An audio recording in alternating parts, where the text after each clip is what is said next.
Okay, so imagine you're scrolling through the internet at 2 in the morning, which, let's be honest, is when all the best rabbit holes start, and you stumble across a book. Not just any book, a book that has absolutely destroyed the careers, the sleep schedules, and arguably the sanity of some of the world's greatest codebreakers, linguists, historians, and cryptographers for over 100 years. A book written in a language nobody alive has ever spoken, illustrated with plants nobody has ever seen growing in any garden on Earth, filled with diagrams of the cosmos that don't quite match any known star map. And here's the kicker: nobody even knows who wrote it, why it was written, or what a single word inside it actually means. Welcome to Mystique History, and today we are diving headfirst into what is genuinely, without exaggeration, the most mysterious book in the entire world, the Voynich Manuscript.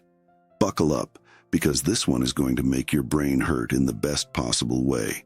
So let's start at the beginning, and I mean the beginning.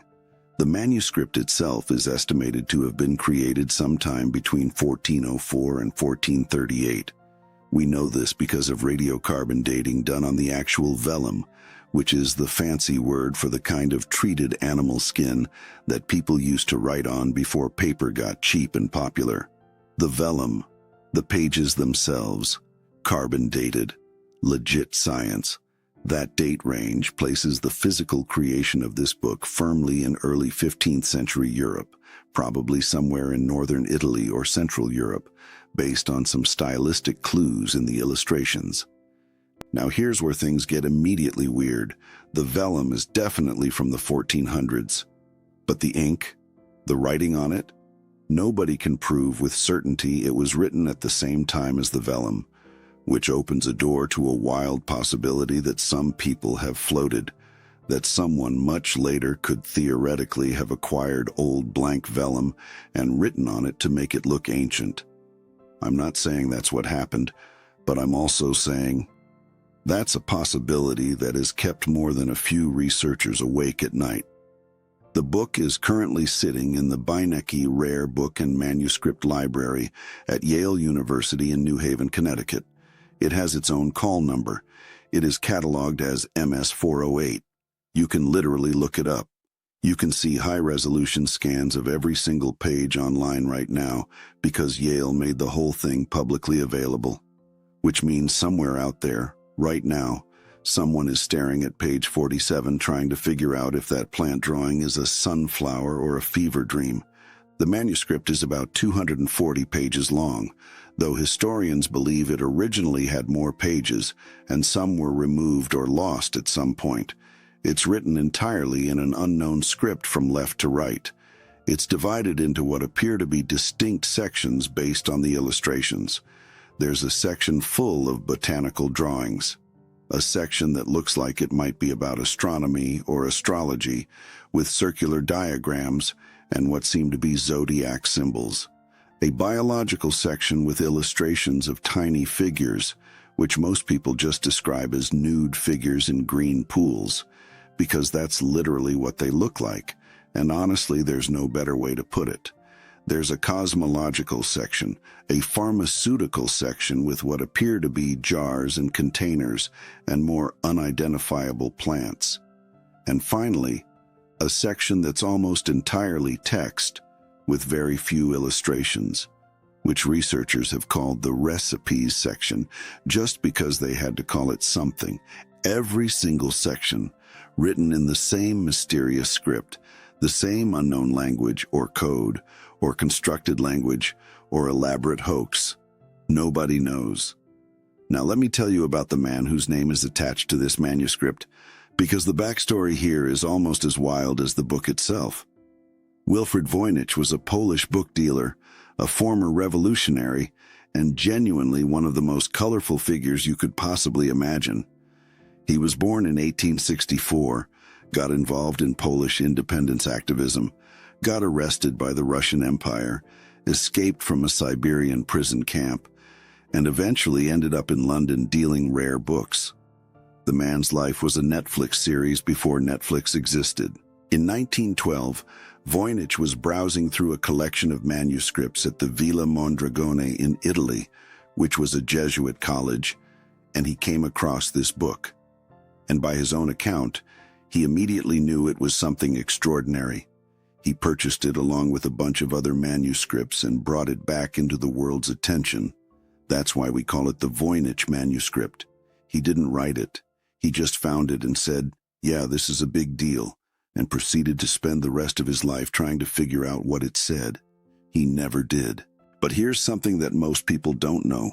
When Voynich found the manuscript, tucked inside it was a letter written in Latin, dated 1665 or 1666, from a man named Johannes Marcus Marci to a famous scholar of the time named Athanasius Kircher. And in that letter, Marci basically says, "Hey, I'm sending you this really weird book that nobody can read, and I heard that it once belonged to Holy Roman Emperor Rudolph II, who apparently paid 600 gold ducats for it." Which, if you're trying to calculate that in modern money, most estimates put it somewhere between $60,000 and $100,000 today. So even back in the 1600s, people were paying serious money for this thing that nobody could understand, which honestly sounds exactly like the art world today. Pay six figures for something incomprehensible and just tell everyone it's brilliant. Rudolph II, by the way, was famously obsessed with alchemy, the occult, and basically anything mysterious or arcane. His court in Prague was basically the world capital of mystical weirdness in the late 1500s. If you were a traveling con artist with a mysterious object, Rudolph II was your #1 customer. Just saying. So the trail of ownership we can actually trace goes like this. Marci's letter mentions Rudolph II. Before that, it apparently passed through a botanist and alchemist named Jacobus Horsicki. Before that, the letter suggests it may have once belonged to the Holy Roman Emperor. And before that, complete darkness, a blank wall. We don't know. After Voynich found the book in 1912 and word spread through the academic community, the code breakers came out in force. Because remember, this is a time when cryptography was becoming a serious discipline. World War I was just around the corner. People who broke codes were considered absolute heroes, and the Voynich manuscript became the ultimate challenge.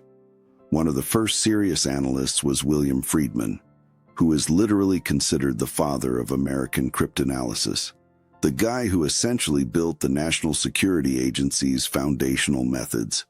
He worked on this manuscript on and off for decades, with a whole team of expert code breakers, and he could not crack it.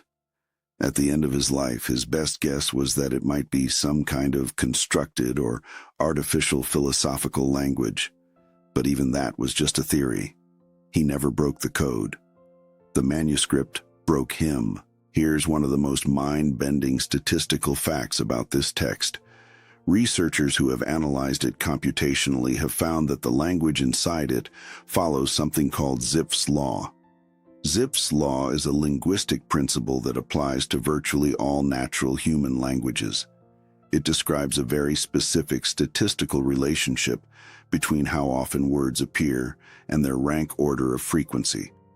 The most common word appears roughly twice as often as the second most common word, 3 times as often as the third most common, and so on.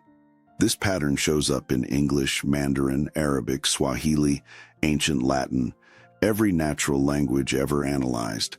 And the Voynich manuscript, it follows Zipf's law perfectly, which means, if it is a hoax, whoever made it somehow perfectly replicated a statistical property of natural language that wasn't even formally described by scientists until the 1930s, 500 years later. So either it's a real language that nobody recognizes, or the person who created it was somehow intuitively mimicking statistical patterns in language that science wouldn't formally describe for 5 more centuries. Neither option makes things simpler, and it gets weirder. The Voynich text also shows something called entropy levels consistent with real language. Entropy in this context is basically a measure of randomness and information density. Random gibberish has very high entropy because there are no patterns. English has a specific entropy level. Latin has its own. The Voynich text's entropy falls right in the range of real languages and is actually lower than most European languages, which suggests it's either a real language, a constructed language, or a very sophisticated code, but not random garbage. Now let's talk about the illustrations because they are wild and they deserve their own spotlight. The botanical section alone contains about 130 illustrations of plants. And here's the thing. Some of them look sort of like real plants, like you look at them and you go, okay, I think I see something that resembles a sunflower maybe. But most of them are just completely fantastical. Plants with roots that look like they're doing yoga. Flowers that no botanist has ever matched to any known species. Strange combinations of realistic-looking elements arranged in biologically impossible ways. For a long time, this was seen as evidence that the illustrator either had very bad artistic skills or was making things up.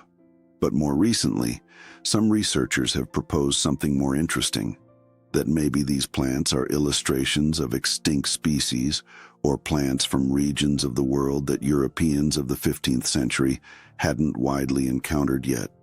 Or, and this is a theory that has gained some traction, they might be stylized or symbolic representations rather than literal botanical guides, the same way a pharmaceutical company today might use a simplified, stylized illustration of a molecule rather than a photorealistic rendering.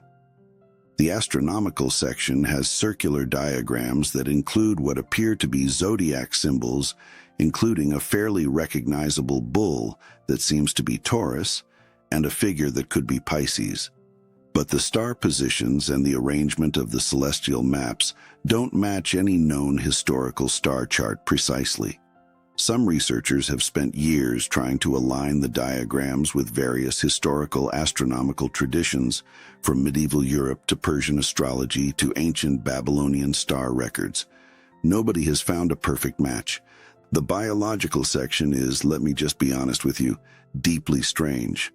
It contains dozens of small female figures, all drawn in the same simplified style, many of them seemingly floating or bathing in interconnected pools and tubes of green liquid.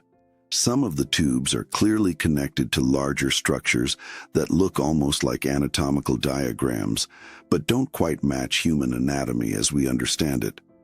The best interpretations range from, it's a medieval health and hygiene guide, to, it's a cosmological diagram using human figures symbolically, to, I have genuinely no idea. That last one comes up a lot. Now here's something that most people don't know about the manuscript, and it genuinely blew my mind when I first read it. A researcher named Stephen Bax, a professor of applied linguistics at the University of Bedfordshire, published a paper in 2014 claiming to have tentatively identified several words in the Voynich text. Not the whole language, not a decipherment, but specific words. He used a technique similar to how Egyptian hieroglyphics were first cracked, which is identifying proper nouns like names of places or astronomical objects that appear in the illustrations and working backwards from the picture to the word.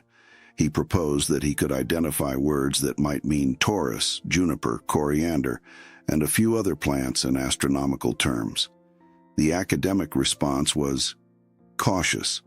Some people found it promising. Others pointed out that without a way to verify more of the text, it's hard to know if the connections are real or coincidental. But it was one of the most concrete proposed partial decipherments anyone had ever published. Then in 2019, a University of Alberta computer scientist named Greg Kondrak and his student Bradley Hauer used machine learning and artificial intelligence to analyze the manuscript. They trained their system on 50 different languages and tried to figure out which natural language the Voynich text was statistically most similar to. Their best guess? Hebrew. Specifically, Hebrew written with a complex cipher system that removed vowels and applied additional transformations. They translated the first line of the manuscript as something like, "She made recommendations to the priest, man of the house, and me, and people," which is at least grammatically coherent in Hebrew, sort of, but many other researchers pushed back hard, pointing out that machine learning pattern matching doesn't equal translation, and that the proposed translation required so many assumed transformations that it wasn't really verifiable. And honestly, that's the story of pretty much every proposed decipherment of the Voynich Manuscript.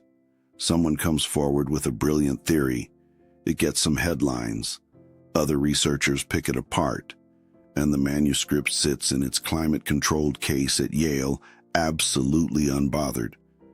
Let me tell you about one of the most dramatic chapters in this whole story. In 2004, a man named Gordon Rugg, who was a professor at Keele University, published a paper arguing that the whole thing might just be an elaborate hoax, a meaningless fake designed to fool wealthy collectors, possibly created using a simple tool called a card and grill, which is basically a card with holes cut out of it that you slide over a table of syllables to randomly generate text-like strings that look like words. Rugg argued that it would have been entirely possible for a clever con artist in the 15th or 16th century to generate hundreds of pages of convincing-looking but totally meaningless text this way, specifically to sell it to someone like Rudolph II. The theory got a ton of attention. It seemed to solve the problem neatly. If it's meaningless, you can stop trying to decode it. Case closed. Go home. Get some sleep for once. Except, if the Voynich text was generated by a card and grill, you'd expect to see certain statistical artifacts in the text, patterns left by the randomization process, and when researchers specifically looked for those artifacts, they didn't find them. The statistical profile of the text doesn't match what a card and grill would produce. So the hoax theory has never been fully accepted either. Every exit door in this mystery leads to another room with more locked doors. Oh, and by the way, if you want to keep going down rabbit holes like this every week, there's a subscribe button down there that's just, sitting there, feeling a little lonely. Back to the mystery. One of the most recent and genuinely fascinating theories is that the Voynich manuscript might be written in a constructed or invented language, not a cipher of a known language, but an entirely invented one, complete with its own vocabulary and grammar rules. This idea was first seriously proposed by William Friedman, and it's been picked up more recently by several linguists. The argument is that in the 15th and 16th centuries, there was a real philosophical tradition of trying to create a perfect universal language, one that would logically map onto nature and could be understood by anyone. Several intellectuals of the period actually tried to create such languages. Maybe somebody succeeded, wrote a whole book in it, and then their system was lost. If that's the case, decipherment becomes theoretically impossible without something like a Rosetta Stone for this invented language, because unlike a cipher, there's no original language underneath it to decode back to. You'd need a dictionary. Then there's the theory that it could be an unknown natural language from a culture and region that wasn't well documented in European records. Central Asia has been proposed. Some South Asian languages, even indigenous American languages, were briefly suggested after radiocarbon dating established the age of the vellum, though that theory has largely fallen out of favor for a number of stylistic reasons. The illustrations, the layout, the use of vellum, and many stylistic choices all point fairly strongly toward 15th century Central or Northern Europe as the place of creation. But what if the author wasn't from there? What if someone from a distant culture was writing in their own language, using a script they invented to represent it, on materials that were locally available in Europe? I know. Every theory sounds convincing until you look at it from the other angle. That's the whole deal with this manuscript. It's like one of those optical illusions where you can see either an old woman or a young woman, but never both at the same time. Every time you find a way to see the thing that makes one theory work, you accidentally unsee the thing that would make it provable. Let's talk about something that does seem clear from the manuscript, even if we can't read it. Whoever made this thing put enormous effort into it. This isn't a quick scam job. It's not like somebody dashed off a few pages of nonsense to fool a gullible buyer.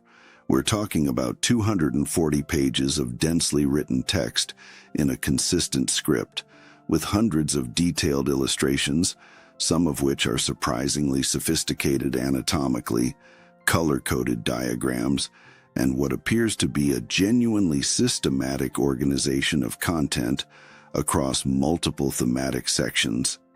If this is a hoax, it's the most dedicated hoax in human history. We're talking about a level of commitment that makes method actors look like they phoned it in. The illustrations alone would have required significant skill and time. Medieval vellum was expensive. The pigments used for the coloring were not cheap. This was a serious undertaking that represented a major investment of resources, not just by whoever created it, but by everyone who paid to own it over the centuries. Which brings us to one of the deeper questions that the Voynich Manuscript raises. What was it for? What was the purpose of this book? Every other manuscript from this era had a purpose we can understand, even if we don't personally endorse the purpose. Bibles were for religious guidance, medical texts were for treating illness, astronomical charts were for navigation and calendars, alchemical texts were for trying to transform lead into gold. But what is the Voynich Manuscript for? If we can't read it, we can't answer that question. And that absence of known purpose is part of what makes it so deeply unsettling to look at. There's something philosophically haunting about a book that is clearly a book. It has the structure of a book. It has the feel of a book. It communicates the impression that it contains meaningful, organized information, but it refuses to give you any of that information. It's like finding a locked room in a house where all the other rooms are open. You don't know what's inside. You don't know if it's valuable or empty. But the fact that someone locked it means something. It has to mean something. Modern computational analysis has continued and in some ways has deepened the mystery rather than resolved it. A major statistical study published in 2013 by a team at the University of Manchester and University of Debrecen found that the text shows signs of what's called long-range correlations across the manuscript. Basically, the way certain word patterns cluster and repeat across different sections suggests an internal structure consistent with real language. The sections of the book that look different from each other based on illustrations also show statistically different text characteristics from each other, which is exactly what you'd expect if different sections were about genuinely different subjects, which is what you'd expect from a real book about real things, written by someone who had something real to say. And yet, we cannot read a single sentence. Here is where things stand today. The Voynich Manuscript has never been conclusively deciphered. It has never been proven to be a hoax. Its origin and authorship remain completely unknown. Its language or cipher system has resisted every expert and every computational technique applied to it for over a century. Yale keeps it safe. Researchers keep studying it. New theories keep emerging every few years. The internet keeps generating new amateur decipherment attempts, some of which are genuinely interesting and some of which are, well, it's the internet. You know how it is. What the Voynich Manuscript represents more than anything is a very uncomfortable reminder that the past is not a problem we have solved. We tend to think of history as the stuff we know, the timeline in the textbooks, the museum exhibits, the Wikipedia articles. But the Voynich Manuscript is a piece of the past that has stood directly in front of humanity for centuries and said, "You don't know me," and meant it completely. In an age where we can sequence ancient DNA from a Neanderthal, where we can map the surface of Pluto, where AI can translate 100 languages in real time and identify bird species from a 5-second audio clip, a handwritten book from 600 years ago remains defiantly illegible, undecoded, unexplained. And somehow that's both deeply frustrating and strangely beautiful, because it means the past still has secrets, real ones, the kind that don't have Wikipedia pages yet, the kind that are still waiting for the right person with the right insight at the right moment to finally say, wait, I think I know what this is. Maybe that person is a linguist working in a university library right now. Maybe it's a machine learning researcher who hasn't been born yet. Maybe it's you, sitting there watching this video, obsessing over it the way I am. And if you go to Yale's website and download the scans tonight, do not blame me for what happens to your sleep schedule. You were warned. The world's most mysterious book has survived 600 years of confusion, curiosity, frustrated genius, and determined obsession, and it's still here, still unread, still waiting. Some mysteries don't want to be solved. They want to be lived with. They want to exist as a permanent reminder that we are smaller than we think, and that the universe and even human history is bigger and stranger and more wonderful than we can fully comprehend. That's the Voynich Manuscript. And honestly, I kind of love that we can't crack it. If this story messed with your head the way it messes with mine every single time I revisit it, drop a comment down below with the word unreadable and tell me what you think is inside that book. Real language, elaborate hoax, invented philosophical tongue, ancient alien instruction manual? I'm not here to judge. I have read some wild theories in the comments section of this channel, and they are genuinely one of my favorite things about making these videos. And if you want more deep dives into the mysteries and lost chapters of history that don't make it into the textbooks, you know what to do. You're already here at Mystique History. Stick around, hit that subscribe button, because we have barely scratched the surface of the weird, the wonderful, and the completely unexplained, and I have a whole list of rabbit holes that are going to make the Voynich Manuscript look like a children's picture book. I'll see you in the next one.